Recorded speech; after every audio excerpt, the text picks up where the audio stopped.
Bonjour à tous et bienvenue dans cette revue de projet. La vie privée est nécessaire pour une société ouverte à l'ère numérique.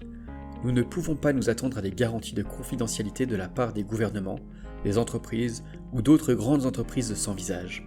Nous devons défendre notre propre vie privée si nous espérons en avoir quelque chose. Dans son manifeste, Eric Hughes alertait déjà sur l'importance de protéger sa vie privée en 1992. Quelques années plus tard, le 6 juin 2013, Edward Snowden révèle au monde que la NSA surveille ses compatriotes à travers le programme PRISM, un programme de surveillance électronique qui collecte des renseignements à partir d'Internet et d'autres fournisseurs de services électroniques. 3 ans encore après, le 25 août 2016, le laboratoire Citizen Labs révèle que le smartphone du militant des droits de l'homme Ahmed Mansour a été infiltré par le logiciel Pegasus, un logiciel espion destiné à attaquer les smartphones. En juillet 2021, une enquête nommée Projet Pegasus du collectif de journalistes Forbidden Stories établit que le logiciel est utilisé à des fins politiques par 11 États, notamment pour espionner des opposants, des militants, des journalistes et des juges. Ces faits nous révèlent une seule chose. À l'heure du partage de l'information de masse et des métadonnées, notre droit à la vie privée est plus que jamais menacé. C'est pourquoi la société NIM Technologies a été bâtie. Protéger les particuliers et les entreprises contre l'espionnage, qu'il soit industriel ou privé. Tout commence en 2017, où Harry Alpin assiste à une conférence, la Financial Cryptography and Data. Adam Back, membre original des cypherpunks, y explique que les réseaux de calcul décentralisés sont l'avenir de la préservation de la vie privée. Harry Alpin a alors l'idée de développer un réseau distribué avec des mécanismes économiques incitatifs. Le docteur en intelligence artificielle écrira rapidement une première version du white paper de NIM. Aujourd'hui, la société NIM Technologies, dont le siège social est situé à Neuchâtel, regroupe 22 personnes, dont Dave Hirsisny, le directeur technique, qui a également travaillé sur la version initiale de la blockchain Vega, et Alexis Roussel, le directeur administratif, cofondateur de BT.com, une équipe d'experts dont le but est de concevoir le meilleur protocole de sécurité possible. Il existe actuellement des solutions pour préserver l'anonymat, comme les VPN et Tor, mais ces solutions ont des défauts. En effet, les VPN ont la capacité de cacher votre adresse IP et chiffrent les données au niveau de la couche réseau. Cela signifie que les fournisseurs de VPN peuvent, s'ils le souhaitent, observer les connexions entre leurs utilisateurs. Par ailleurs, un système VPN peut également faire défaut en cas d'attaque d'une grande envergure. Il est bon de savoir que les organismes privés peuvent également être corruptibles. On prendra par exemple la messagerie cryptée ProtonMail, qui se vante de n'enregistrer aucune information de suivi, mais qui en septembre 2021 avait été contrainte par Europol de divulguer les adresses IP de certains de ses utilisateurs. Quant au protocole Tor, il peut être utilisé comme surcouche d'Internet pour préserver sa confidentialité. Les données des utilisateurs sont cryptées et voyagent à travers plusieurs nœuds de façon aléatoire pour brouiller les pistes. Cependant, les nœuds d'entrée peuvent voir les adresses IP et les nœuds de sortie peuvent identifier la destination des messages. Tor peut donc subir des attaques de grande ampleur, par exemple par un État ou une institution de surveillance comme la NSA, qui pourrait potentiellement surveiller les entrées et les sorties des nœuds et établir des corrélations en exploitant les séquences du trafic sur Internet. NIM apporte une solution supplémentaire grâce à cette technologie et grâce à ses mixnets, ces réseaux de mélange. Cette idée est originellement développée par David Chaum, un cryptographe célèbre et anciennement cypherpunk. Grâce à cette solution, l'objectif de NIM n'est pas de rendre son protocole anonyme, mais complètement inobservable. Alors comment cela fonctionne ? Eh bien, pour arriver à rendre son réseau inobservable, NIM organise les nœuds de son réseau en couches. Les données initiales envoyées par les expéditeurs sont regroupées par paquets et chiffrées. Les paquets passent ensuite par plusieurs nœuds de différentes couches. Si un nœud est engorgé, le paquet passe par un autre chemin, ce qui permet au protocole NIM de conserver une grande fluidité. Pour assurer l'inobservabilité et l'obfuscation de son réseau, chaque nœud ne connaît que la destination suivante du paquet qu'il reçoit et non son itinéraire complet. De plus, les paquets doivent respecter des délais d'attente entre les couches du réseau, et ces délais d'attente sont différents pour chaque paquet. Ainsi, si deux paquets, le paquet A et le paquet B, sont envoyés sur la couche 2 en même temps, ils devront respecter un temps d'attente différent avant de repartir.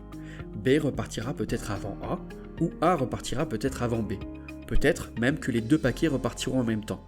Il est impossible de prévoir les délais d'attente. Cette solution permet d'empêcher la surveillance des entrées et des sorties. En fonction du degré de confidentialité voulu, les utilisateurs peuvent également choisir la latence de leur envoi. Leurs paquets se mélangent donc avec des degrés de vitesse différents. Enfin, pour parfaire l'anonymisation de ce consensus déjà robuste, NIM fait également circuler des faux paquets. Contrairement à un réseau comme Monero qui va permettre d'anonymiser et de rendre intraçables des transactions monétaires, NIM permet de faire transiter n'importe quel type d'information. Que ce soit des crypto-monnaies ou des blockchains comme Bitcoin ou Ethereum, mais également des documents ou des messages comme Telegram. Par ailleurs, NIM est également une blockchain d'infrastructure. On peut donc y construire des dApps, des applications décentralisées, qui pourront de fait bénéficier de la technologie de la confidentialité. En somme, la solution de mélange en continu de NIM, le Continuous Time Mixing, a plusieurs flèches à son arc. Les paquets cryptés passent par différentes couches du réseau dans un ordre aléatoire. Ces mêmes paquets respectent des temps d'attente différents entre les couches, ce qui empêche la surveillance des entrées et des sorties. Et enfin, des faux paquets circulent également, ce qui permet d'ajouter des leurres et d'éviter des attaques de grande ampleur. Mais NIM dispose d'un dernier atout, et pas des moindres, le Proof of Mixing. L'une des innovations majeures de NIM, c'est la preuve de mélange, le Proof of Mixing. Si le Proof of Work permet au réseau de Bitcoin de sécuriser la blockchain, le Proof of Mixing de NIM incite économiquement ses acteurs à assurer le meilleur mélange possible. Ainsi, les nœuds qui effectuent avec efficience les chiffrements des paquets, qui traitent, routent et livrent les messages en toute sécurité, sont récompensés par les jetons NIM, le token utilitaire du protocole. Il y a donc une incitation économique importante qui va permettre au réseau une grande fiabilité dans l'anonymisation de ces échanges. Si NIM détient une technologie innovante, qu'en est-il du marché de l'anonymisation ? Pour répondre à cette question, nous allons observer le marché du VPN. En effet, si on observe la demande des VPN, on observe que cette demande a explosé à la hausse en 2020. Cette hausse est expliquée par les confinements et les mesures sanitaires, qui ont entraîné le travail à domicile et une utilisation accrue des services Internet. Ainsi, selon Business Wire, 88% des entreprises informatiques dans le monde ont déclaré avoir transféré leurs employés vers des accords de travail à domicile en 2020. Il y a donc eu un besoin de confidentialité pour les entreprises et pour conserver le secret professionnel. Mais les particuliers sont également conservés par l'usage des VPN. En effet, une étude de Malwarebytes a révélé dans un sondage qu'environ 36% de leurs 2300 personnes interrogées utilisent désormais un VPN en janvier 2021, contrairement à seulement 1,5% il y a 10 ans. Si une majorité d'utilisateurs de VPN l'utilisent principalement pour les applications de distraction, ceux-ci sont également sensibles au fait que leur gouvernement puisse les espionner. C'est ce qu'indique une étude de VPN Mentor. D'après cette même étude, 80% des Américains et 60% des Français sont préoccupés par l'espionnage de leur propre État. En conclusion, en 2021, le marché du VPN était évalué à 23 milliards de dollars, et ce marché devrait continuer à croître pour atteindre 70 milliards de dollars d'ici 2030. Certaines études parlent même de 107 milliards de dollars. Il y a donc un potentiel énorme sur les protocoles tels que NIM qui ajoutent une surcouche d'anonymisation et une réelle valeur ajoutée. De plus, NIM ne s'adresse pas qu'aux particuliers, mais également aux entreprises. Si le marché de l'anonymisation a du potentiel, alors qu'en est-il du token NIM, le jeton de NIM Technologies ? Comme nous l'avons expliqué, le réseau NIM se base sur le jeton NIM qui est un token utilitaire. En effet, ce jeton vous permet d'avoir accès au Mixnet et de profiter des services d'obfuscation de vos données. Mais vous pouvez également gagner des jetons NIM en contribuant au réseau, en créant un nœud et en participant au mélange. Le jeton NIM n'a pas vocation à devenir un moyen de paiement en dehors du réseau NIM. Il s'agit d'un jeton servant principalement à récompenser ses acteurs. Ainsi, son prix sera défini par l'offre et la demande de confidentialité et l'offre, la quantité des nœuds de mixage. Il sera par ailleurs possible d'utiliser d'autres crypto-monnaies et d'autres blockchains sur les réseaux NIM, comme le Bitcoin, et rendre ainsi les échanges en Bitcoin inobservables. Il y a actuellement 75 millions de NIM en circulation, et cette quantité devrait augmenter dans les prochaines années. En effet, les premiers participants à l'ICO, l'Initial Coin Offering de NIM, ont déjà en partie récupéré leurs jetons le 31 mars, et une deuxième partie des investisseurs initiaux récupéreront leurs jetons le 3 mai. Leurs jetons seront débloqués progressivement et ils pourront revendre une partie de leurs jetons NIM tous les trimestres sur une période totale de 2 ans. Le vesting pour la team est également de 2 ans. La quantité maximale de NIM est-elle fixée à 1 milliard de jetons. Les premiers investisseurs ont reçu des jetons NIM sous forme ERC20, mais une version adaptée au Cosmos SDK arrive également. Il sera d'ailleurs possible de bridger ces tokens ERC20 sur la Cosmos SDK grâce au bridge Gravity. Le portefeuille Keplr, le portefeuille de Cosmos, l'équivalent de MetaMask, devrait également pouvoir supporter les jetons NIM très prochainement. Concernant le prix du token lors de l'ICO sur CoinList, son cours se situait entre 0,5$ et 0,25$ en fonction de la période de vesting choisie par les investisseurs. Le jeton NIM s'échange actuellement pour un prix variant de 1,80 à 2$. Il s'agit donc d'un x7.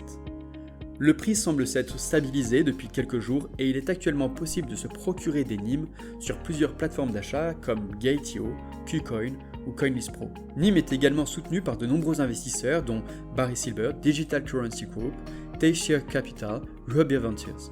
Binance VC a également investi 2,5 millions de dollars dans le projet et Polychain Capital a également levé 6,5 millions de dollars sur le projet.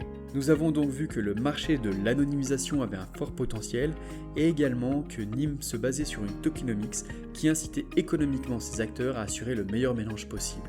Alors qu'en est-il des autres acteurs présents sur le marché ? Il existe actuellement plusieurs solutions en développement pour protéger la vie privée. On retrouve par exemple le protocole Elixir qui a fait son ICO en 2020 et qui a levé 15 millions de dollars. Le protocole Secret Network, une blockchain d'infrastructure de Layer 1, ayant pour but de préserver les données des utilisateurs, a lui aussi levé 400 millions de dollars en janvier 2022. Secret Network tente d'améliorer les smart contracts en les cryptant. Les contrats intelligents ou smart contracts sont des contrats qui s'exécutent d'eux-mêmes et qui sont gérés dans une blockchain. La plupart des blockchains qui utilisent des smart contracts comme Ethereum sont publiques par défaut. Cela signifie que toutes les données utilisées dans les smart contracts sont publiques. Secret Network améliore ces smart contracts en chiffrant les entrées, les sorties et les smart contracts. Secret Network garantit donc une utilisation privée des smart contracts, des contrats intelligents. NIM, quant à lui, permet une anonymisation du réseau tout entier.